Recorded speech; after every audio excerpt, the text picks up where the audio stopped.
오늘도 말씀 주셨습니까? 말씀 김윤성입니다. 오늘은 시편 12편 1절에서 8절까지 말씀을 가지고 함께 은혜를 나누겠습니다.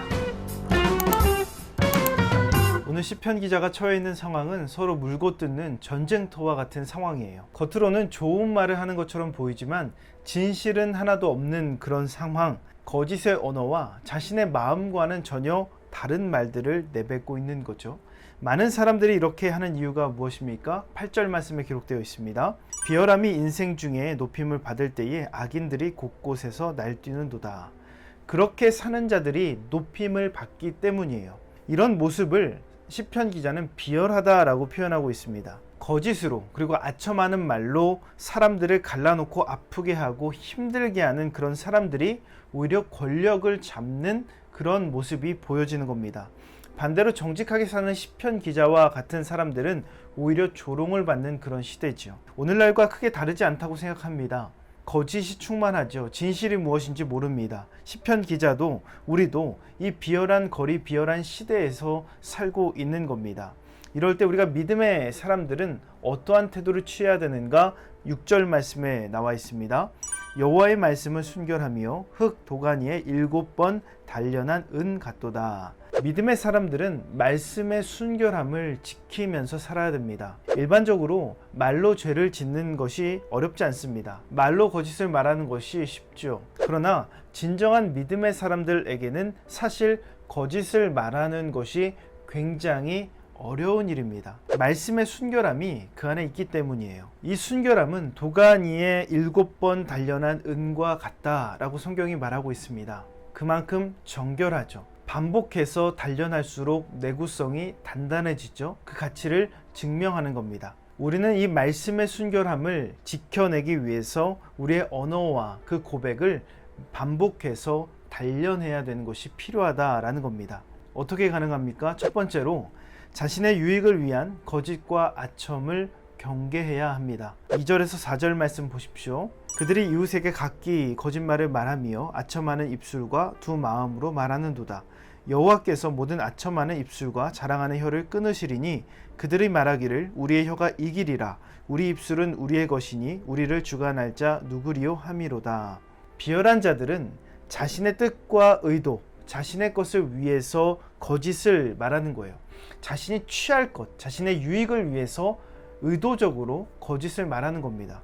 그러면서 자신의 혀가 이길 것이다 라고 말하는 것은 자신의 거짓된 언어와 아첨하는 것이 좋은 결과를 가져올 거다 라고 이야기하는 겁니다. 그들이 이렇게 주장하는 이유는 그런 자들이 높임을 받는 시대였기 때문에 그렇습니다.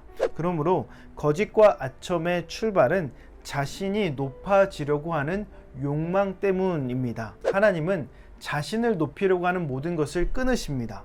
말씀의 순결함은 절대로 자신을 높이려고 하는 언어가 아닙니다. 말씀은 예수 그리스도의 희생의 언어입니다. 섬김의 언어예요. 겸손의 언어입니다. 그리고 헌신의 언어예요.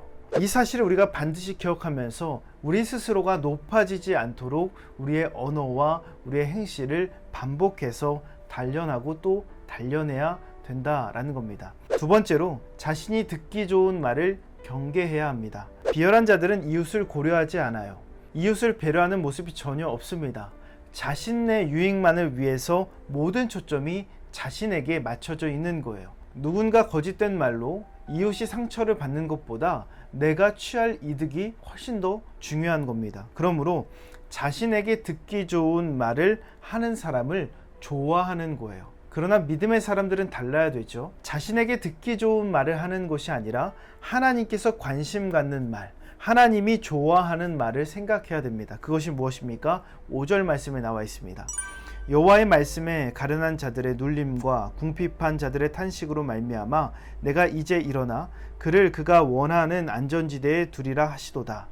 하나님은 가련한 자들의 눌림과 궁핍한 자들의 탄식 소리를 들으시고 그들의 소리에 관심을 갖고 계십니다. 그들의 고백을 들으시고 그들을 안전지대로 옮겨주시는 분이 바로 주님이시죠. 하나님의 마음을 움직이는 언어는 가련한 자들의 탄식이에요. 궁핍한 자들의 탄식 소리입니다. 그들의 부르짖음에 우리가 관심을 가져야 된다는 거예요. 그러기에 내가 듣기 좋은 말보다 하나님이 듣기 좋은 말이 진짜 좋은 말입니다. 하나님이 듣기 좋은 말은 비열한 자들과 같지 않습니다.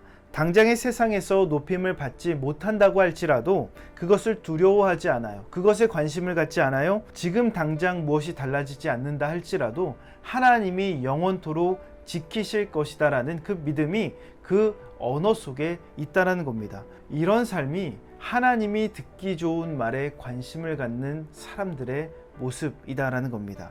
오늘도 우리의 언어와 행실이 하나님이 듣기 좋은 말로 충만해지고 회복되어 가기를 주님의 이름으로 축원합니다. 몇 가지 묵상 질문 알려드립니다. 거짓과 아첨으로 기회와 이익을 취하는 사람들을 보면서 부러웠던 적이 있습니까? 자신의 유익을 위해서 거짓을 행하거나 말한 적이 있습니까? 오늘 우리에게 하나님이 듣기 원하는 말은 무엇이 있을까요? 이 묵상 질문을 곰곰이 생각하시면서 오늘도 실천할 수 있는 구체적인 계획을 세워보시기 바랍니다. 오늘 말씀의 내용이 도움이 되셨다면 좋아요와 구독 꼭 눌러주시고 이 말씀이 여러분의 삶이 되기를 예수님의 이름으로 축복합니다.